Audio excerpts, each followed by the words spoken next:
Soon as I come through, I let that chopper off. Pow! Pow! That's not a chopper sound.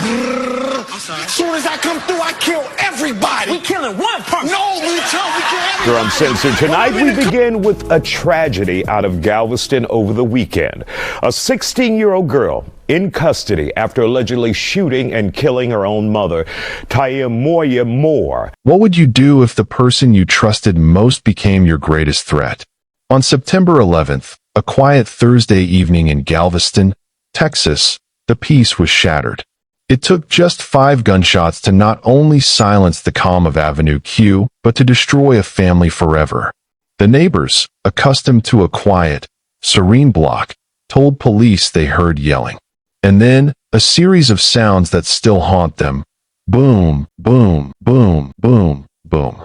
Have you ever looked at a home and assumed everything was fine behind the front door? Has something like this happened in your own community? We often see what people want us to see. But the truth is, the most violent storms can be hidden just beneath the surface. And that's exactly what happened here. When police arrived at the scene, a woman, 34-year-old Tiamoya Moore, was found bleeding on her porch. She had multiple gunshot wounds. The witnesses at the scene offered a devastating account. Have you noticed any previous issues at the home? No. That's what makes the shooting all the more surprising for neighbor Graciela Molina, who lives across the street. She says she was checking her mail last night when she heard yelling. She was screaming. She was screaming. And I hear boom, boom, boom, boom, boom. Like, I hear 5. Bullet holes visible in the walls of the home and other nearby houses. This neighbor says he was startled by the gunfire. Yes, I was in the kitchen and I hear the shots and we come out and then all the police cars. This area is pretty calm. There's not really that. This street is kind of busy, but it's still calm here. Cecily Henderson with the Resource and Crisis Center of Galveston County says when it comes to avoiding family violence, communication is key. The person responsible for the shooting was believed to be Moore's own 16-year-old daughter. The daughter had fled. A daughter, the very person Tiamoya had dedicated her life to. But what could possibly drive a child to commit such an unthinkable act against her own mother? This is a story about more than just a crime. It's a look at the warning signs we often miss and the tragedies that can occur when unspoken pain goes unaddressed.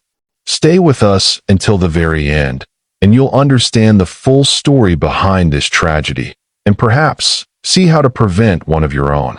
Welcome to Unseen True Crime Stories, where the darkest secrets and untold cases come to light. Consider subscribing and tapping the notification bell. That way, you won't miss our next true crime story. Your support keeps these stories alive. Before that Thursday night, Tiamoya Moore's story was one of incredible warmth and resilience. She was born in Lamarck, Texas, and like many, she had faced challenges in her life. But by all accounts, Tiamoya was on a path of profound personal transformation. She had found a new sense of purpose and direction through her faith, and she was committed to changing her life around for God. Her friends said it was a change you could feel. Tiamoya's devotion was most visible in her role as a mother.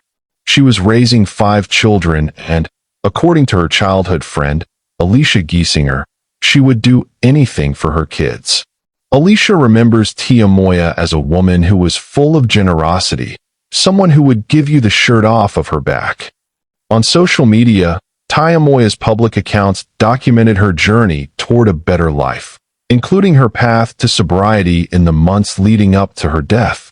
But with all this positive change, what could possibly drive a child to commit such an unthinkable act against her own mother?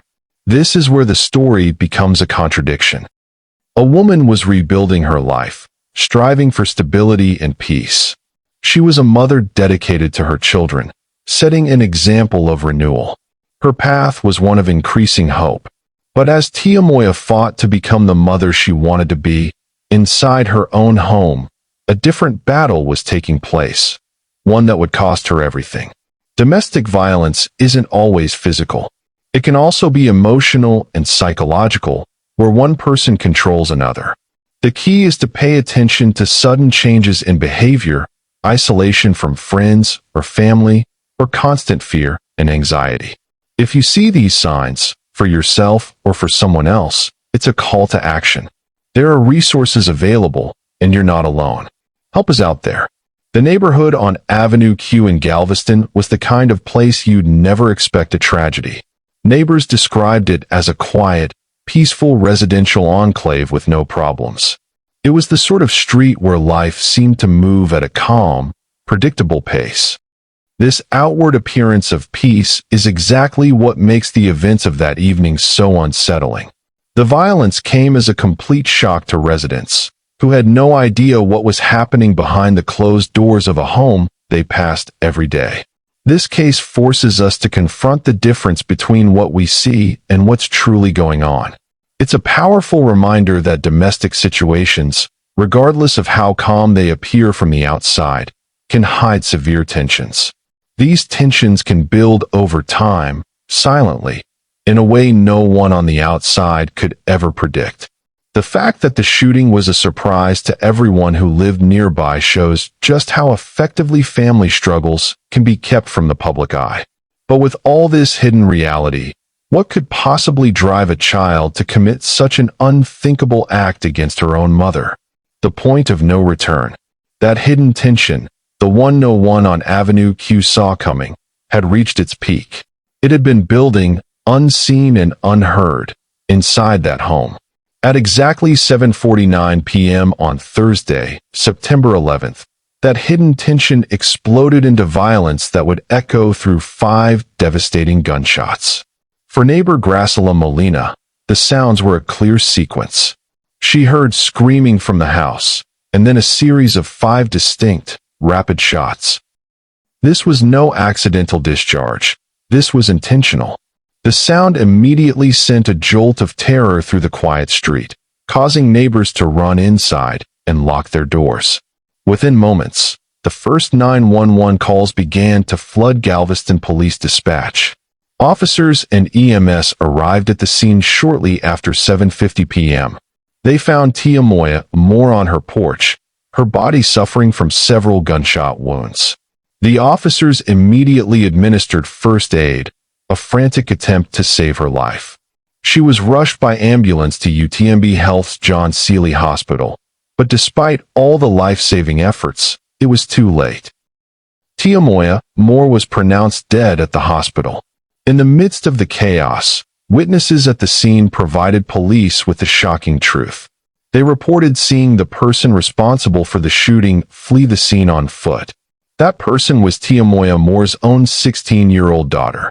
The news sent a wave of disbelief through the officers and the community. Tonight at 9, loved ones are speaking out after Galveston police say a mother was shot and killed. Authorities say, by her daughter. Fox 26's Leslie Delaspore spoke with the family about how they're processing the pain. A 16-year-old is now in custody facing murder charges, according to Galveston police, who say she allegedly shot and killed her mother, 34-year-old Tiamoya Moore. One family member told me she's not only heartbroken, but confused. The last couple of days, I've been feeling like I'm losing my mind. I was questioning, why? Why would you do this to your own mama? I just can't believe she's gone, for real. When you got the news, I was devastated. Didn't want to believe it. Tia will give you the shirt literally off of her back. Tia loved her kids, would do anything for her kids. She was very spiritual, very into God, changed her life around for God. I just want to know what really, what caused for that to get to this point to where you had to take your own mama's life. Galveston police say just before 8, they responded here to Avenue Q, where they found the 34-year-old down on her porch with multiple gunshot wounds. Suspect, it was reported at the time by witnesses that the suspect had fled the scene. While the location in the 5100 block of Avenue Q was an ongoing crime scene, at some point while investigators were there and performing their investigative duties, the suspect came back up on location, and she was taken into custody at that time. Alicia tells me the family is processing this loss, including Tiamoya's other 4 children who are now without a big sister and a mom. If a child is troubled, then a child is troubled. You can only help them so much. I was so mad at first, but as I got to talking to people and actually just thinking about what might have really happened, or mental health is real. It's gonna take me a lifetime to get over this. What could possibly drive a child to commit such an unthinkable act against her own mother? This case is full of psychological complexities. I'd like to know what you think. What goes through a person's mind in a moment like this? Share your thoughts in the comments below.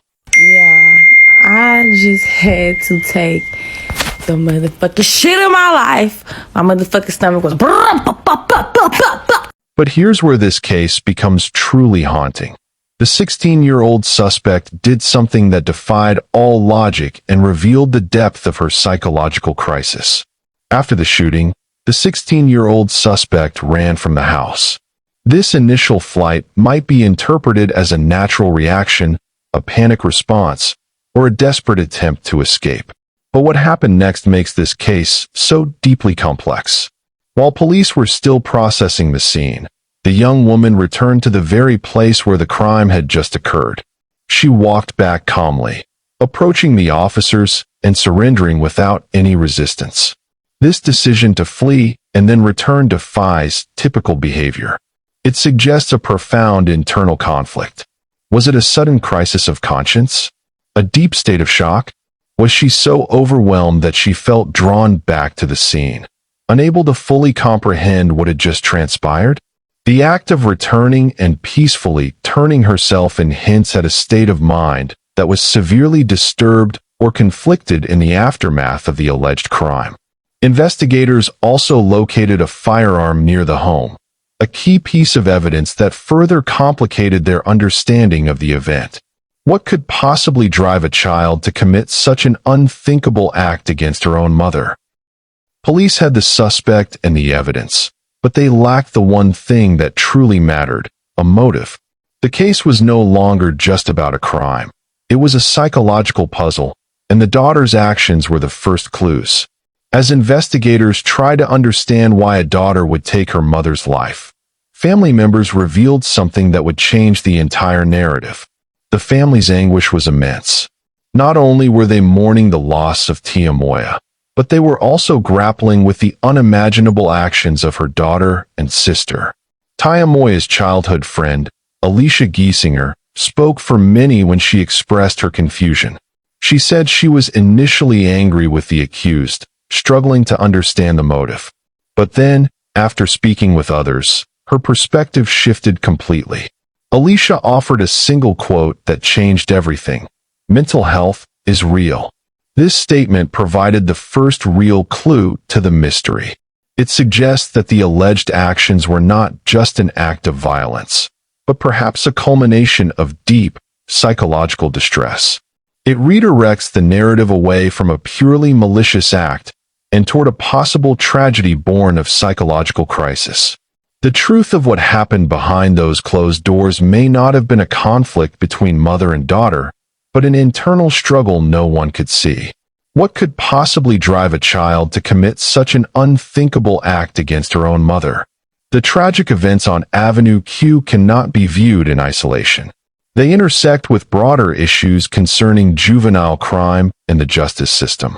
The Texas Juvenile Justice Department, according to a U.S. Department of Justice report, has a history of systemic violations, including inadequate mental health care.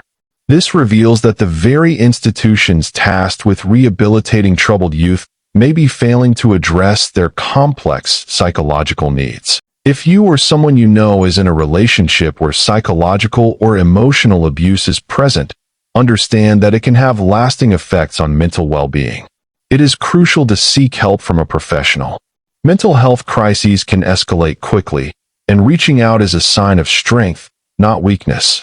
Resources like the National Domestic Violence Hotline can connect you with people who understand and can help you create a safety plan. Have you ever found yourself in a similar situation? Sharing your experience can help others who are going through the same thing. Please comment below, and if you or a loved one needs help, seek it. But as the case moves through the legal system, one question haunts everyone who knew Tiamoya. Could this tragedy have been prevented? Share your thoughts on the comments below. Tiamoya Moore's daughter is currently being held at the Jerry J. Esmond Juvenile Justice Center. While she is a minor, she could be tried as an adult. The legal journey for a case of this magnitude is complex, and as we've seen in other high-profile cases, such as that of 17-year-old murder suspect Connor Hilton, attorneys often make a person's mental state a key part of their defense. The path ahead for the accused teen is unclear, and the legal process will be a crucial part of understanding the final outcome of the case. The ongoing investigation has left a profound void for Tiamoya's family and the community. The full story of what happened on that Thursday evening may not be known for some time. Tiamoya leaves behind her 4 other children, who have lost not only their mother but also their sister, the alleged perpetrator. Their family has been fractured by an act that has left them with more questions than answers. The community, like the family, is struggling to understand what could have driven this quiet, peaceful street to become the scene of such violence. What could possibly drive a child to commit such an unthinkable act against her own mother? Tiamoya Moore's story is a tragic case that lays bare the hidden fractures within families and the profound societal challenges of mental health and adolescent violence. If you or someone you know is in need of help, do not hesitate to reach out to the National Domestic Violence Hotline.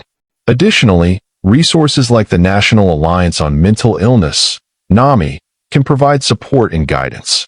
Please share this video to help raise awareness about these critical issues and help others who may be in a similar situation. The tragic silence of Avenue Q reminds us that behind closed doors, families can be fighting battles we never see. Tiamoya Moore's story isn't just about one family's tragedy. It's a wake-up call about the hidden struggles that can tear families apart when help isn't found in time. Our hearts ache for Tiamoya's family. Words feel inadequate, but please know you are held in deepest sympathy and prayers. May you find strength and comfort in the memories of Tiamoya. Thank you for watching, for your attention, and for joining us on this journey of reflection